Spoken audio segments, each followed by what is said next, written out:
আমার পছন্দের মিষ্টির মধ্যে লাড্ডুও একটি। আমি অনেক রেসিপি দেখেছি, তার মধ্যে আজকের এই রেসিপিটা আমার কাছে সবথেকে বেশি সহজ মনে হয়েছে। তাই ভাবলাম আপনাদের সঙ্গেও শেয়ার করা যাক। তো এখানে আমি হাফ কাপের মতন ছোলার ডাল সারা রাত ভিজিয়ে রেখেছিলাম। এবার এই ডালগুলোকে ভালো মতো ধুয়ে নিয়ে সামান্য একটু পানি দিয়ে ব্লেন্ড করে নিচ্ছি। একদম স্মুথ একটা পেস্ট তৈরি হয়েছে।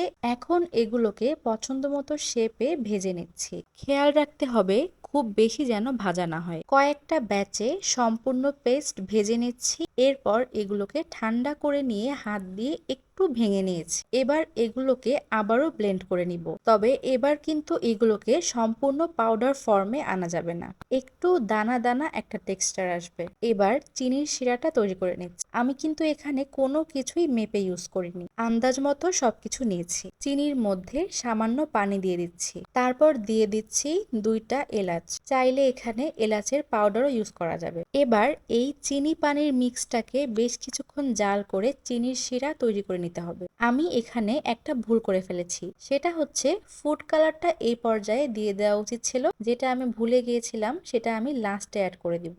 সামান্য একটু লবণ দিয়ে দিচ্ছি, এতে টেস্ট ইনহ্যান্স হবে। এরপর এলাচগুলো আমি তুলে রাখছি, সেই সাথে কিছুটা লেবুর রস দিয়ে দিচ্ছি যেন চিনির শিরাটা শক্ত না হয়ে যায়। চিনির শিরা তৈরি হয়ে গেলে চুলার আঁচ একদম লোতে করে যে পাউডারটা করে রেখেছি সেটা এখানে অ্যাড করে দিব। এরপর ভালো মতো নেড়েচেড়ে মিশিয়ে নিয়ে একদম স্টিকি একটা টেক্সচার চলে আসলে ওই পর্যায়ে চুলা থেকে নামিয়ে নিব। আর এই যে যেটা আমি বলেছিলাম, এই ফুড কালারটা আমার আগে ব্যবহার করা উচিত ছিল, যেটা আমি ভুলে গিয়েছিলাম। তো এই পর্যায়ে ফুড কালারটা অ্যাড করে আবারও ভালো মতো মিশিয়ে নিয়ে এরপর চুলা থেকে নামিয়ে নিচ্ছি। ব্যাস, এবার ঠান্ডা করে লাড্ডুর শেপ দিয়ে নিলে রেডি। এই লাড্ডুর মধ্যে বিভিন্ন ধরনের বাদাম কুচি দিলে কিন্তু টেস্ট অনেক ভালো হয়, তবে আমার কাছে ছিল না তাই আমি দেইনি।